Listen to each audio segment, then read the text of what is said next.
سوچ سے کہنا پڑتا ہے کہ جو لوگ غیروں کی نقالی کرتے ہیں، غیروں کی پیروی کرتے ہیں، وہ تو کبھی نہیں شرماتے۔ جو پورا ننگا ہوتا ہے وہ بھی ترقی یافتہ ہوتا ہے، جو آدھا ننگا ہوتا ہے وہ بھی ترقی یافتہ ہوتا ہے، اور جو سنتوں کی پیروی کرتے ہوئے صرف ٹخنوں کو ننگا کرتا ہے، کہتے ہیں یہ قدامت پرستی ہے، یہ قدامت پرستی ہے۔ وہ ہے روشنی کہ بندہ جانوروں کی طرح ننگا پھرتا رہے، یہ ہو جاتی ہے قدامت پرستی، اور یہ ہے تاریکی کا دور۔ افسوس، صد افسوس،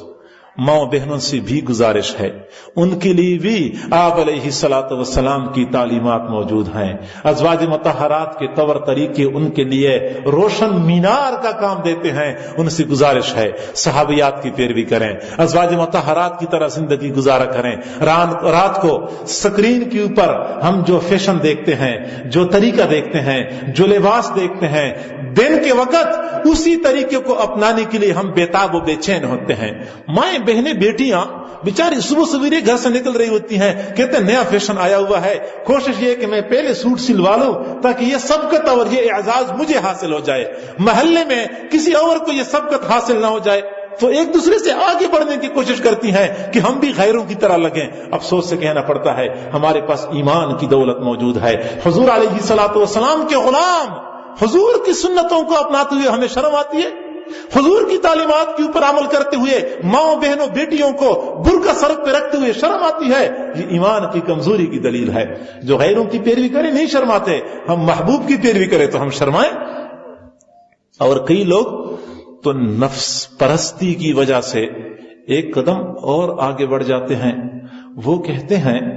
خاص طور پہ نئے دانشور، نئے فلاسفر، یہ جو انٹرنیٹ پہ چینلوں پہ اسلام پھیلا رہے ہوتے ہیں، ان کا طریقہ یہ ہے کہ چونکہ اپنے اندر کمی ہوتی ہے تو یہ اپنی طرف نسبت نہیں کرتے کہ میری کمزوری ہے، بس پھر وہ یہ کہتے ہیں کہ حضور کا جو مخصوص حلیہ تھا، حضور کا جو مخصوص وضاحت تھی، یہ تو اس وقت تہذیب اور ثقافت کا نتیجہ تھا، یہ کوئی مقصود تو نہیں تھا، یہ داڑھی رکھنا یہ کوئی مقصود تو نہیں تھا، حضور نے عبادت کے لیے تو داڑھی نہیں رکھی تھی، یہ تو صرف مخصوص ثقافت کی وجہ سے آپ نے داڑھی رکھی تھی، آپ کا یہ لباس یہ تو مخصوص ثقافت کا نتیجہ تھا، یہ کوئی مقصود تو نہیں تھا۔ افسوس ہے ایسے دانشور کے اوپر۔ معزز سامعین، اس لیے تو ہم یہاں کہا کرتے ہیں، بار بار رویا کرتے ہیں، خدا کے واسطے انٹرنیٹ سے، مختلف چینل سے آپ لوگ دین نہ سیکھیں۔ کوئی بندہ بھی چینل سے دیندار نہیں بن سکا، کوئی بے نمازی نمازی نہ بن سکا، کوئی بے دین دیندار نہ بن سکا، کوئی بغیر داڑھی والا چینل سے دین سیکھ کے داڑھی والا نہ بن سکا، کوئی بے پردہ خاتون چینل پہ دین سیکھ کے با پردہ نہ بن سکی۔ یہ تو شاید آپ لوگوں نے دیکھا ہوگا کہ با پردہ خاتون تھی، با حیا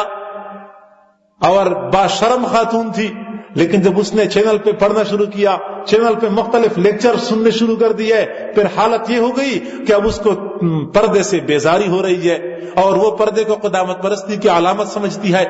تو با پردہ کو تو آپ نے بے پردہ دیکھا ہوگا چینل کی وجہ سے، انٹرنیٹ کی وجہ سے۔ کسی بے پردہ خاتون نے انٹرنیٹ کی وجہ سے پردہ شروع نہیں کیا ہوگا۔ تو دین سیکھنا ہو تو حضور علیہ الصلوۃ والسلام کے وہ رسا سے سیکھو جو آپ کی مسجد کے اندر بیٹھے ہوئے ہیں، آپ کی قریب مدرسے کے اندر بیٹھے ہوئے ہیں، آپ کی قریب کسی دینی مرکز کے اندر بیٹھے ہوئے ہیں، دین ہم ان سے سیکھا کریں۔ تو افسوس سے کہنا پڑتا ہے کہ کمی اپنے اندر ہوتی ہے، اپنے نفس کے غلام بنے ہوتے ہیں، سنت کے مطابق داڑھی نہیں رکھ سکتے، سنت کے مطابق لباس نہیں پہن سکتے،